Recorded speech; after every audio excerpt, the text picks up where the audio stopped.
अस्सलाम वालेकुम dear students. आज हम लोग पढ़ने वाले हैं यूनिट 11 होम्योस्टेसिस का लेक्चर 4 होम्योस्टेसिस इन ह्यूमंस। ठीक है, लास्ट लेक्चर में हमने होम्योस्टेसिस इन प्लांट्स पढ़ा था, जिसमें हमने प्लांट्स के अंदर ऑस्मो रेगुलेशन और एक्सक्रीशन का प्रोसेस किस तरह से होता है वो डिस्कस किया था। ठीक है, तो अब हम स्टार्ट करने वाले हैं कि ह्यूमन बींग्स के अंदर होम्योस्टेसिस का प्रोसेस कैसे होता है। मीन्स ह्यूमन बींग्स अपनी इंटरनल इन्वायरमेंट को किस तरह से मेंटेन रखते हैं। In human beings, the main organs involved in homeostasis are skin, lungs and kidneys. ठीक है, प्लांट्स में तो इस तरह के सच कोई जो है ना एक ऑर्गेनाइज ऑर्गन या सिस्टम नहीं थे, लेकिन ह्यूमन बींग्स में होम्योस्टेसिस परफॉर्म करने के लिए कुछ ऑर्गन्स मौजूद हैं, जैसे कि स्किन, लंग्स एंड किडनी। तो हम इनको अलग अलग डिस्कस करेंगे कि ये तीनों जो हैं वो किस तरह से ह्यूमन बॉडी के अंदर होम्योस्टेसिस को मेंटेन रख रहे हैं। Lungs as homeostatic organ. During cellular respiration, carbon dioxide and water are produced in every cell along with energy. ठीक है, हमें पता है कि रिस्पायरेशन के दौरान जो है कार्बन डाइऑक्साइड और वाटर जो है वो प्रोड्यूस होता है हर सेल के अंदर, और उसके साथ साथ एनर्जी भी प्रोड्यूस होती है। Carbon dioxide is a waste product for the body and needs to be eliminate from the body. ठीक है, कार्बन डाइऑक्साइड जो है वो बॉडी के अंदर एक वेस्ट प्रोडक्ट के तौर पर होता है और उसको बॉडी ने क्या करना होता है, बाहर निकालना होता है। Carbon dioxide is an acidic gas. ठीक है, कार्बन डाइऑक्साइड क्या है, एक एसिडिक गैस है। So it's accumulation can make the blood and other body tissues more acidic. ठीक है, अगर ये ब्लड के अंदर जमा होना शुरू हो जाएगी तो ये बॉडी के टिश्यूज़ को एसिडिक कर देगी। और आपने जो है 9th क्लास में ये पढ़ा था कि एंजाइम्स जो हैं, एंजाइम्स जो कि बायोलॉजिकल कैटलिस्ट हैं, बॉडी के अंदर मौजूद जो बायोकेमिकल रिएक्शंस हैं उनको स्पीड अप कर रहे होते हैं। ठीक है, तो वो जो है हर एक ख़ास पीएच के ऊपर काम कर रहे होते हैं। तो अगर ये कार्बन डाइऑक्साइड ब्लड के अंदर रहेगी, हर टिश्यू सेल तक पहुंचेगी, तो वहाँ पर मौजूद जो एंजाइम है ये फिर उनकी पीएच को क्या कर देगी, चेंज कर देगी, एसिडिक बना देगी, जिसकी वजह से एंजाइम जो है वो अपना काम सही तरह से परफॉर्म नहीं कर पाएंगे। Blood transport carbon dioxide from the cells to lungs. Blood क्या करता है, इस कार्बन डाइऑक्साइड को सेल से उठाकर लंग्स तक ले जाता है। This carbon dioxide diffuses from the blood into the alveoli. ठीक है, फिर डिफ्यूजन के जरिए इस कार्बन डाइऑक्साइड को एल्वोलाई मींस एयर सैक्स में डाल दिया जाता है, जो कि लंग्स में मौजूद होते हैं। Then this exhaled with air and remove from the body. ठीक है, फिर इंस्पायरेशन और एक्सपायरेशन का जो प्रोसेस हमने पढ़ा था, उस एक्सपायरेशन के ज़रिए जो है इसको हवा में शामिल करके और बॉडी से क्या कर दिया जाता है, रिमूव कर दिया जाता है, क्योंकि एल्वोलाई के अंदर ऑक्सीजन मौजूद होती है। ऑक्सीजन को ब्लड में शामिल कर लेते हैं और कार्बन डाइऑक्साइड को क्या कर देते हैं, एल्वोलाई में डालते हैं, और एल्वोलाई एक्सपायरेशन के ज़रिए इस कार्बन डाइऑक्साइड को बॉडी से एलिमिनेट कर देती है। ठीक है, तो इसलिए हमने कहा था कि lungs act as a homeostatic organ, क्योंकि ये बॉडी के अंदर जो गैसेस एक्सचेंज है उसको मेंटेन रखता है। ठीक है, अब नेक्स्ट हमारा है skin as homeostatic organ. The skin of human beings and other mammals has been adopted as a organ for thermoregulation. ठीक है, ह्यूमन बींग्स के अंदर भी स्किन मौजूद होती है और दूसरे मैमेलिया जानवर में भी होती है। ये स्किन जो है एक ऐसा ऑर्गन है जो कि थर्मो रेगुलेशन परफॉर्म करती है, मीन्स के टेम्परेचर को बॉडी में मेंटेन रखने का काम करती है। ठीक है, there is a thin layer of fat cells beneath the epidermis of the skin. कहते हैं कि स्किन की जो एपिडर्मिस होती है, मीन्स जो आउटर कवरिंग होती है, उस कवरिंग के नीचे फैट सेल्स की एक लेयर होती है या फैटी टिश्यूज़ मौजूद होते हैं। It does not allow heat to enter और लीव द बॉडी। ये क्या करते हैं, हीट को बॉडी से एंटर या लीव मतलब निकलने से रोकते हैं या उनको अलाउ नहीं करते। ठीक है, तो ये ह्यूमन स्किन की एनाटॉमी बनी हुई है, आपकी बुक के ऊपर ये इसका डायग्राम दिया हुआ है। ठीक है, ये ह्यूमन स्किन की एनाटॉमी दी हुई है। इसके अंदर आपको नज़र आए तो ये एपिडर्मस है। ठीक है, एपिडर्मस और ये डर्मस का रीजन, मीन्स ये सारी वैसे तो स्किन की कवरिंग ही है, लेकिन ये ऊपर वाली कवरिंग है और उसके बाद ये डर्मस का रीजन आ रहा है। डर्मस के रीजन के नीचे जो देखें तो आप लोगों को ये फैटी टिश्यू की लेयर नज़र आ रही है, जिसका जिक्र अभी मैंने किया है। ठीक है, इसके ऊपर ब्लड वेसल्स भी मौजूद होती हैं जो कि स्किन को ब्लड वगैरह सप्लाई कर रही होती हैं। ये फॉलिकल हैं, इन फॉलिकल से क्या है, हेयर्स जो हैं वो अपीयर हो रहे हैं स्किन से बाहर। यहाँ पर ऑयल ग्लैंड्स मौजूद होते हैं जो कि स्किन को क्या करते हैं, मॉइस्चराइज रखने का काम करते हैं। यहाँ स्वेट ग्लैंड्स मौजूद हैं जो कि क्या करते हैं, बॉडी के अंदर जब बहुत ज़्यादा हीट हो जाती है तो उस हीट को जो है वो वाटर वेपर्स के थ्रू निकालते हैं। तो स्वेट ग्लैंड्स थोड़ा सा क्या करते हैं, एक्स्ट्रा जो वाटर होता है उसको एक्सक्रीट करते हैं स्किन के ज़रिए, कि वो बाहर निकले और उसके ज़रिए जो एक्स्ट्रा हीट होती है वो भी बॉडी से बाहर निकल आती है। ठीक है, तो ये हैं मेलानोसाइट्स, ये एपिडर्मिस के अंदर कुछ सेल्स मौजूद होते हैं। ठीक है, ये थी ह्यूमन स्किन एनाटॉमी।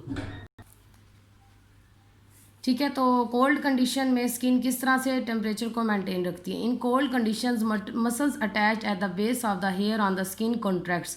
ठीक है, मसल्स जो कि स्किन हेयर की बेस के ऊपर मौजूद होते हैं वो क्या करते हैं, कॉन्ट्रैक्ट हो जाते हैं। As a result the hairs on the skin stand up, जिसकी वजह से स्किन के अंदर मौजूद जो हेयर्स होते हैं वो स्टैंड अप खड़े हो जाते हैं and goose bumps are form, जैसे जिसे हम गूस बम्स कहते हैं, रोंगटों को कहते हैं। ठीक है, तो जैसे ही हेयर्स जो हैं स्किन के अंदर मौजूद जो होते हैं वो खड़े होते हैं, उनकी वजह से रोंगटे भी बन जाते हैं। These goose bumps and hair makes a blanket of warm air. ठीक है, ये गूस बम्स, ये जो रोंगटे हैं और जो बाल हैं, ये एक ब्लैंकेट का काम करते हैं जो कि क्या करती है, वार्म एयर को अंदर लाती है। It does not allow the body's heat to go out, और ये बॉडी की जो हीट है, मतलब जो मेटाबॉलिज्म या केमिकल रिएक्शंस के दौरान जो बॉडी की हीट प्रोड्यूस होती है उस हीट को बाहर निकलने से रोकती है। ख़ास तौर पर ये जो ब्लैंकेट है ये उस हीट को बाहर निकलने नहीं देता है, बॉडी के अंदर रहने देता है ताकि बाहर की जो कोल्ड कंडीशन है उसका असर बॉडी के अंदर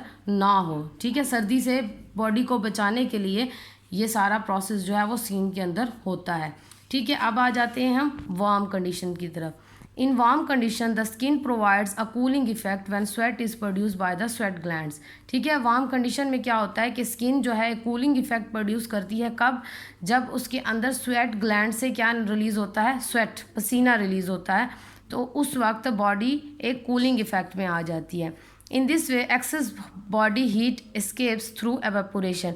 इसके ज़रिए क्या होता है, जो बॉडी के अंदर मौजूद जो एक्स्ट्रा हीट होती है वो निकल जाती है एवेपोरेशन के प्रोसेस के ज़रिए। मींस जब वाटर वेपर्स को स्किन के ज़रिए ख़ारिज किया जाता है तो उस दौरान कुछ हीट जो होती है जो कि बॉडी के टेम्परेचर को बढ़ा रही होती है उसको भी वो ख़ारिज कर देते हैं, क्योंकि ऑलरेडी बाहर का टेम्परेचर भी बहुत ज़्यादा हाई होता है, तो उस चीज़ से बॉडी के इंटरनल टेम्परेचर को मेंटेन रखने के लिए ये सब कुछ किया जाता है। Sweating also help in the removal of some amounts of extra water, salts and nitrogenous wastes from the body। ठीक है, कहते हैं कि स्वेटिंग एक तो थर्मो रेगुलेशन का काम कर रही है। ठीक है, कोल्ड कंडीशन में और वार्म कंडीशन में इंटरनल टेम्परेचर को मेंटेन रख रही है। उसके साथ साथ स्वेटिंग के ज़रिए जो है वो बहुत सारे एक्स्ट्रा वाटर, सॉल्ट्स और नाइट्रोजनस वेस्ट भी बॉडी से रिमूव हो जाते हैं। तो इट्स मीन कि स्किन आल्सो परफॉर्म एक्सक्रीशन, कि थर्मो रेगुलेशन के साथ साथ स्किन जो है वो एक्सक्रीशन का प्रोसेस भी परफॉर्म करती है। ठीक है, तो ये था स्किन का रोल कि स्किन जो है वो किस तरह से बॉडी के अंदर थर्मो रेगुलेशन और एक्सक्रीशन के प्रोसेस को मेंटेन रखती है। अब आ जाते हैं हम किडनीज़ की तरफ। Kidneys as a homeostatic organ, kidneys perform excretion. Kidneys का काम होता है एक्सक्रीशन परफॉर्म करना। They are the part of the urinary system of the body. ठीक है, ये बॉडी के यूरिनरी सिस्टम का एक हिस्सा है, एक ऐसा सिस्टम जिसमें क्या होती है, बॉडी से एक्सक्रीशन की जाती है। जितना भी एक्स्ट्रा वाटर और सॉल्ट्स, नाइट्रोजनस वेस्टेज हैं उनको बॉडी से रिमूव किया जाता है। Kidneys filter nitrogenous wastage from the blood and excrete them from the body. ठीक है, किडनीज क्या करती हैं, बॉडी के अंदर मौजूद जो ब्लड है उस ब्लड में से नाइट्रोजनस वेस्ट को फ़िल्टर करती है और फिर उसको बॉडी से बाहर निकालने में मदद करती है। They also control the water solute balance. ठीक है, बॉडी से एक्सक्रीशन करने के साथ साथ ये बॉडी के अंदर ऑस्मो रेगुलेशन भी परफॉर्म करें। इट्स मीन कि ये वाटर और सोल्यूट के बैलेंस को भी मेंटेन रखते हैं। If there are more solutes, अगर बॉडी में बहुत ज़्यादा सोल्यूट्स होंगे, किडनीज एक्सक्रीट देम, तो किडनी उनको क्या कर देगी, एक्सक्रीट करेगी विद लेस वाटर, लेकिन उस एक्सक्रीशन में पानी की तादाद कम होगी क्योंकि ऑलरेडी बॉडी में सोल्यूट्स ज़्यादा हैं और पानी कम है, तो जो वेस्ट वो बॉडी से निकालेगी उसके अंदर पानी की मिकदार कम होगी, सोल्यूट्स ज़्यादा होंगे। If more water in blood, और अगर ब्लड के अंदर बहुत ज़्यादा पानी है तो फिर किडनी जो है वो ज़्यादा से ज़्यादा यूरिन प्रोड्यूस करेगी जिसके अंदर पानी की तादाद बहुत ज़्यादा होगी ताकि एक्स्ट्रा वाटर जो है वो पानी से रिमूव हो सके। जी, ये किडनीज़ का डायग्राम है। यहाँ आपकी बुक के ऊपर 2 किडनीज़ बनी हुई हैं। 2 किडनीज़ होती हैं, एक लेफ़्ट साइड पर और एक राइट साइड पर। ये दोनों जो होती हैं इनके दरमियान में से यहाँ पर एक ट्यूब एराइज हो रही होती है। किडनी के अंदर जो है वो यूरिन बनता है, मींस फिल्ट्रेशन का जो काम है ब्लड का वो सारा किडनी के अंदर हो रहा होता है। इसका जो फर्दर स्ट्रक्चर है वो फिर जब हम किडनी का इंटरनल स्ट्रक्चर पढ़ेंगे तो वहाँ पर हम डिस्कस करेंगे कि अंदर इसके क्या क्या मौजूद होता है और किस तरह से जो है ये फिल्ट्रेशन का काम करती है।